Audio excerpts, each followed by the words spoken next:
escuelas y por países, y posteriormente faltaría un balance a nivel latinoamericano, y además es demasiado lo que aún se desconoce respecto al periodo colonial.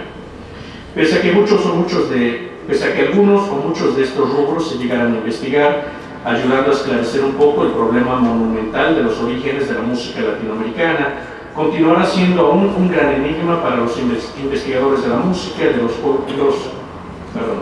continuará aún siendo un gran enigma para los investigadores la música de los pueblos precolombinos, cuya oralidad no dejó rastro en el espacio físico de la pauta musical. Es así que bajo un enfoque esquemático y realizando una notable generalización a través del muestrario del mosaico estilístico de algunos de los elementos musicales más sobresalientes, y siguiendo además los resultados de investigaciones parciales de los principales investigadores de los diversos países de América Latina, es que se podría hablar principalmente de tres raíces de la música latinoamericana, es decir, la europea, la indígena y la africana.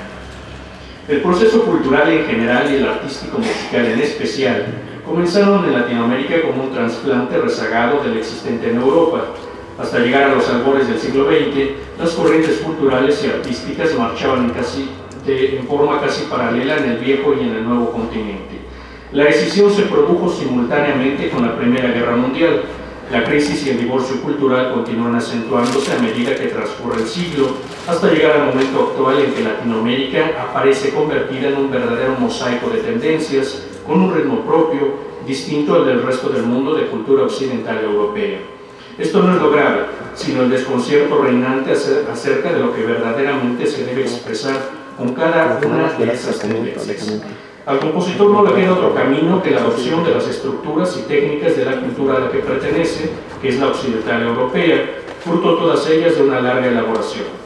En esta búsqueda anhelante por encontrar la estructura y la técnica que se adecue al pensamiento musical americano, observamos cómo algunos compositores van sin rumbo, tanteando el contrapunto disonante al estilo de Paul Hindemith o al dodecafonismo. Otras veces, en su afán por encontrar la auténtica expresión americana, cayeron en el error de reactivar experimentalmente instrumentos arqueológicos, logrando así una música de museo o arqueológica totalmente desvinculada de su antigua realidad y carente de funcionalidad actual. Como ya ha sido puntualmente advertido por el musicólogo uruguayo Walter Guido, hasta el momento actual coexisten en Latinoamérica dos tendencias excluyentes entre sí que obran sobre bases falsas. La primera tendencia es la que ha sido denominada indigenista, que pretende reconstruir un sistema musical aparentemente desaparecido en base a la arqueología y a la historia musical de los pueblos americanos. En este sentido, hay compositores que suponen que con los escasos, aislados y desilvanados datos conocidos acerca de las culturas precolombinas se podría reconstruir su sistema musical. Otros piensan que a partir de la exhumación de instrumentos arqueológicos y analizando los sonidos que producen, se podría reconstruir sus antiguas escalas, su sistema musical y aún sus criterios composicionales.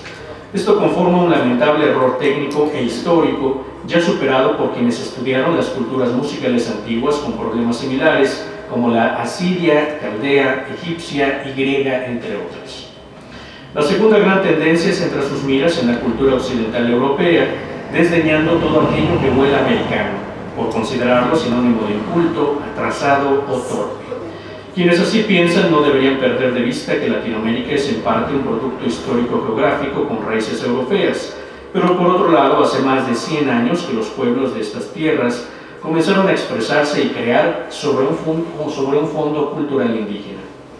No obstante, para evitar caer en un dualismo metodológico entre las dos principales tendencias anteriormente citadas, este pequeño ensayo pretende un acercamiento provisional al problema identitario de la música electroacústica en América Latina, partiendo precisamente de esta prolífica discusión.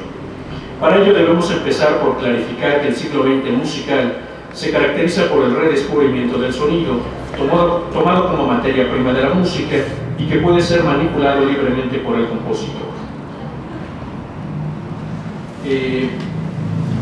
Es simplemente, aunque este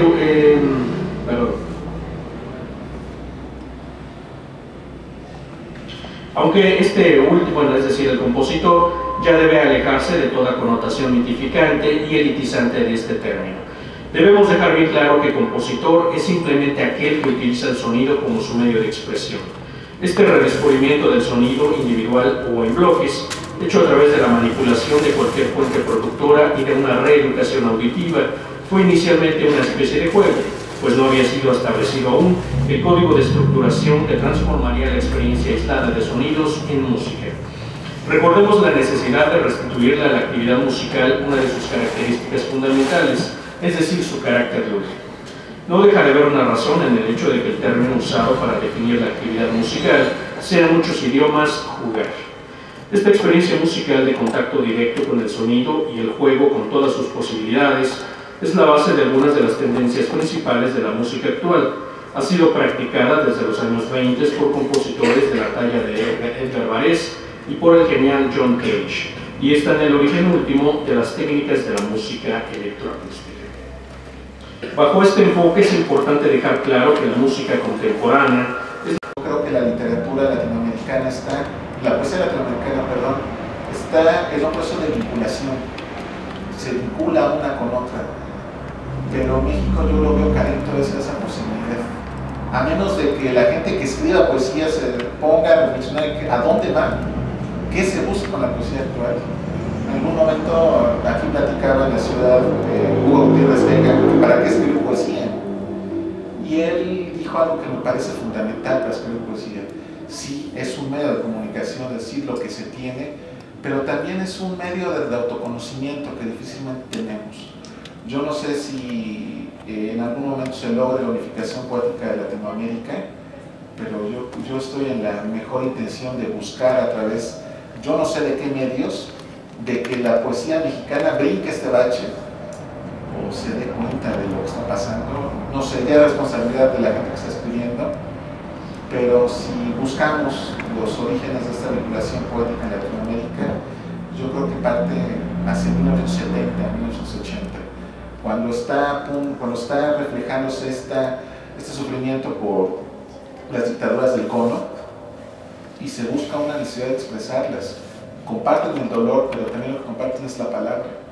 Yo no sé por qué en México se comparte la palabra y comparte cierto dolor. Lo único que persigue, por lo menos, parece ser una utilización del blanco sin significación.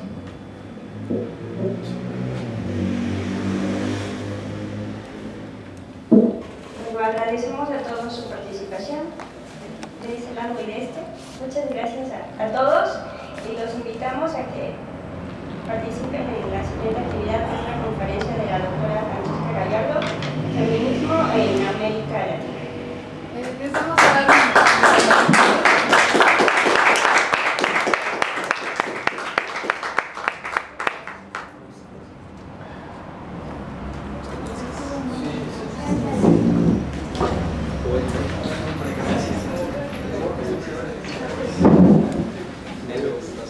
¿Se va a creer? Sí.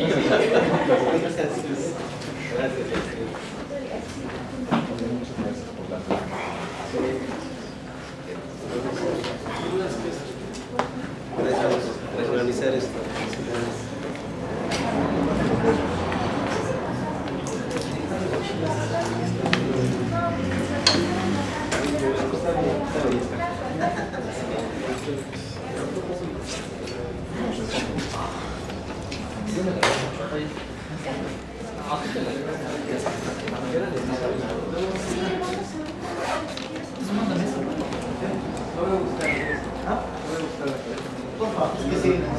Los mando.